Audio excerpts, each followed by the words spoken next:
Bonjour mes frères et mes sœurs, que le Seigneur vous accorde une journée bénie en sa compagnie. Je lis ce texte dans Acte 9.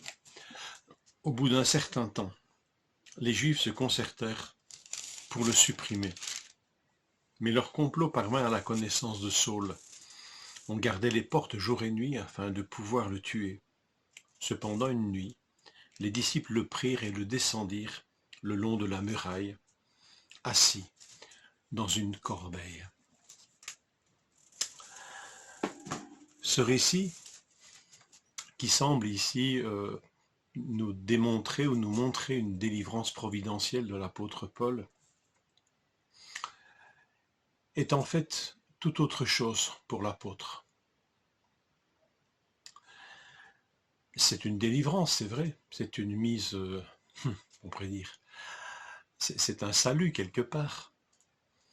Mais Paul va relater des années plus tard, à l'église de Corinthe, cet événement particulier de cette fuite obligée de la ville de Damas, dans une corbeille.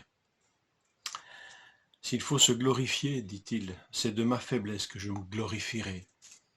Dieu qui est le Père du Seigneur Jésus-Christ et qui est béni éternellement, sait que je ne mens pas. À Damas, le gouverneur du roi Arétas faisait garder la ville parce qu'il voulait m'arrêter. Cependant, on m'a fait descendre par une fenêtre dans une corbeille le long de la muraille et je lui ai échappé. S'il faut se glorifier, c'est de ma faiblesse que je me glorifierai. Pour Paul, cette expérience est une expérience de faiblesse, humiliante,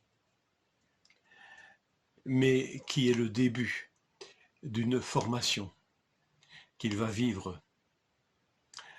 Lui qui va recevoir tant de révélations, qui va avoir un tel ministère, est l'homme qui va connaître souvent la faiblesse.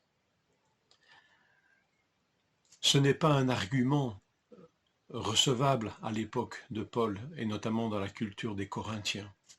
Quand on doit combattre de super apôtres qui se vantent de leur capacité oratoire et qui sont en train de troubler l'Église par des doctrines judaïsantes, mais surtout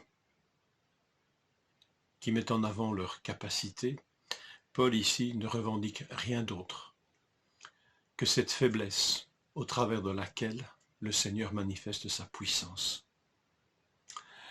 Et c'est cet événement-là qu'il rappelle, presque comme au sommet de sa carrière d'apôtre, dans cette dynamique de la faiblesse vécue par la grâce de Dieu, faiblesse au travers de laquelle Dieu manifeste sa puissance. Je pense qu'il faut être chrétien, et chrétien proche de son Seigneur, pour que notre propre faiblesse soit vécue non pas d'une manière vexatoire, mais que l'on puisse y voir une grâce de Dieu, quand au travers de notre faiblesse, Dieu manifeste sa puissance.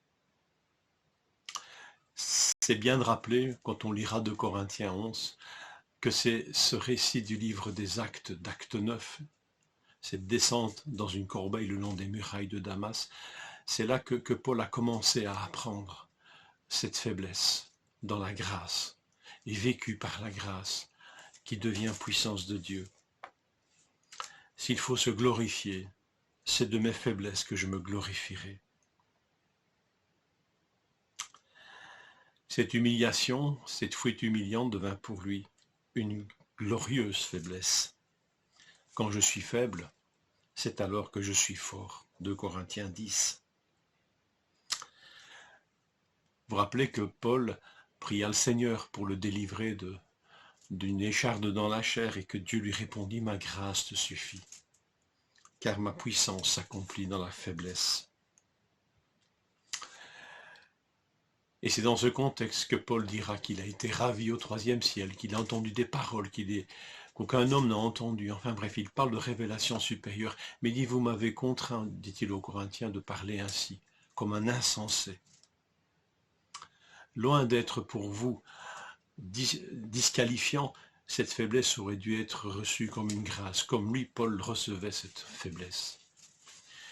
Alors voilà, je ne sais pas pourquoi nous sommes en train de parler de cela ce matin, mais j'ai lu une question qu'un homme a posée à la fin de ce récit.